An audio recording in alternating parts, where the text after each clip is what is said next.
파트 2에서 저의 두 번째 작전인 재산 공격은 아들 부부의 이혼 위기와 며느리의 비열연, 입양 선언이라는 충격적인 역습으로 되돌아왔습니다. 아들 현우는 지쳐서 집을 나갔고 저는 모든 것을 잃을 위기에 처했습니다. 절망에 빠진 저에게 아들 현우가 조심스럽게 전화를 걸어왔습니다. 저는 혹시 이혼 통보가 아닐까 두려움에 떨며 전화를 받았습니다. 엄마, 윤서에게 조금 이상한 일이 생긴 것 같아요.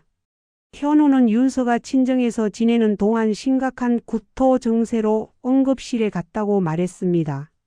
윤서는 스트레스성 위염이 재발했다고 생각했지만 의사가 내린 진단은 제 예상을 완전히 뒤엎는 것이었습니다. 며느리가 임신이랍니다. 저는 순간 모든 사고가 정지되는 것을 느꼈습니다. 임신?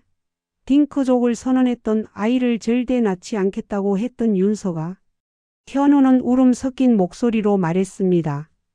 윤서는 믿을 수 없다고 해요. 저희는 피임을 철저히 했고 최근에는 사이도 안 좋아서 있을 수 없는 일이라고요. 저는 이 기적이 혹시 제가 벌였던 첫 번째 작전의 예상치 못한 결과가 아닐까 생각했습니다. 제가 소화제를 섞어 넣으면서 윤서가 먹던 피임약의 효능에 문제가 생겼을 가능성. 제가 의도한 것은 아니었지만 이 예상치 못한 기적이 저와 며느리의 관계에 어떤 변화를 가져올지 모른다는 희망이 생겼습니다. 저는 당장 윤서에게 달려갔습니다. 친정 어머니는 저를 문전박대했지만 저는 무릎을 꿇고 애원했습니다. 내가 며느리를 해치려던 게 아니다. 아이만 바랐을 뿐이다. 윤서야 제발 나를 만나다오. 결국 윤서는 저를 만났지만 그 모습은 제가 알던 당당한 커리어 어머니 아니었습니다. 그녀는 눈물로 얼룩진 얼굴로 제게 소리쳤습니다. 어머니, 저 이 아이 지울 거예요. 저는 이 아이 원하지 않아요. 어머니가 바라던 손주가 생겼다고 좋아하실 것 같았어요.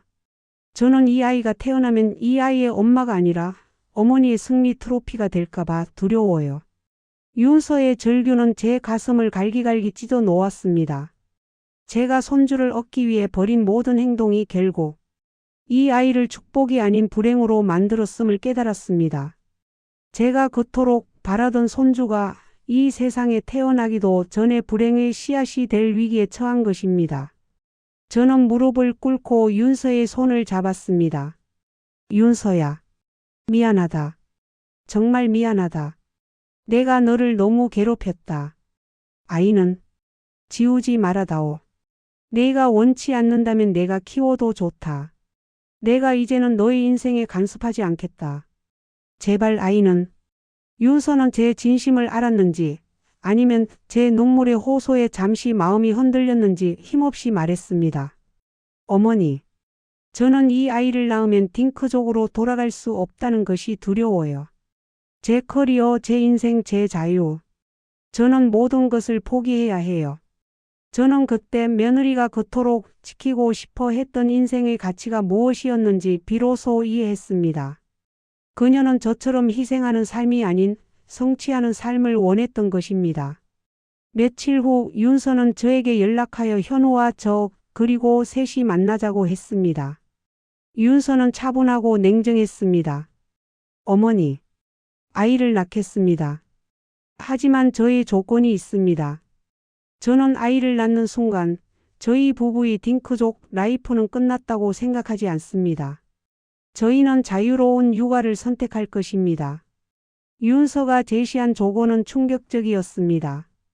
아이를 낳은 후 6개월 안에 복직한다. 커리어 포기 없음. 주 3일은 시어머니가 전적으로 아이를 돌본다. 자유로운 육아 시간 확보. 육아 방식은 전적으로 윤서의 방식을 따른다. 간섭 배제. 시어머니는 더 이상 재정적인 지원이나 간섭을 하지 않는다. 독립성 유지. 이 모든 사항을 공증된 가족 협약서로 작성한다. 법적 구속력. 저는 충격에 휩싸였지만 윤서의 눈빛에서 이 조건이 아이를 낳기 위한 마지막 방어선이자 저에게 이전에 저지른 잘못에 대한 처절한 속죄 요구임을 깨달았습니다. 손주를 얻는 대신 저는 제 삶의 3분의 1을 손주 육아에 바쳐야 했고 제 가치관을 완전히 버려야 했습니다. 현우는 엄마, 저와 윤서의 관계를 회복할 마지막 기회예요. 받아들이셔야 해요. 라고 말했습니다. 결국 저는 울면서 그 협약서에 동의했습니다. 협약서에 서명하는 순간 저는 그토록 원하던 손주를 얻었지만 그 대가로 저의 노후의 자유를 며느리에게 바쳤습니다. 여러분은 이 가족 협약서를 어떻게 평가하십니까? 손주를 얻기 위해 노후의 자유를 포기한 시어머니의 선택, 그리고 이 기회를 이용해 자신의 삶을 지킨 며느리의 승리일까요?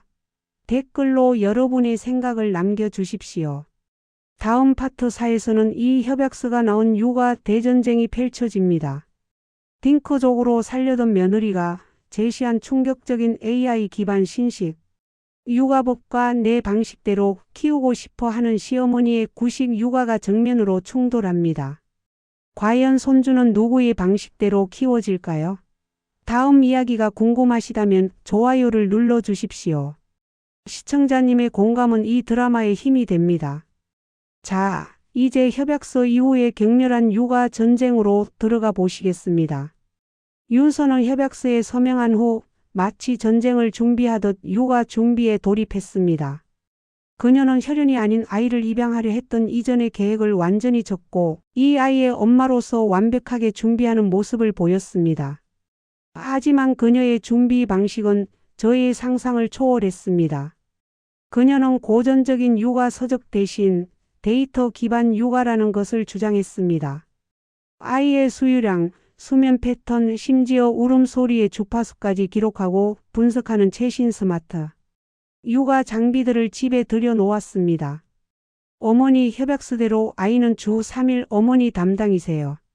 이 앱 사용법을 익히셔야 해요. 아이의 모든 데이터는 클라우드에 공유되고 정해진 패턴을 따라야 해요.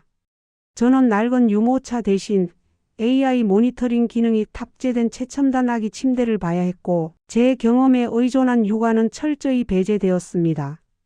제가 아이는 3회야 잠을 잘 잔다고 주장하면 윤서는 데이터에 따르면 아기가 답답해하며 심박수가 올라간다며 제 말을 무시했습니다. 저는 손주를 안아볼 수 있다는 기쁨보다 데이터라는 보이지 않는 벽에 가로막혀 손주를 빼앗긴 듯한 절망감에 휩싸였습니다. 제가 원했던 것은 따뜻한 사랑이었는데 윤서는 아이를 마치 최적화되어야 할 프로젝트처럼 대하고 있었습니다. 이때 저는 제가 알지 못했던 또 다른 진실을 발견했습니다. 윤서가 이 모든 것을 준비하며 아이를 낳는 목적이 단지 저와의 갈등을 해결하는 것 외에 더 큰 비밀을 숨기고 있었음을 깨달았습니다. 다음 파트 4에서 그 충격적인 비밀이 밝혀집니다.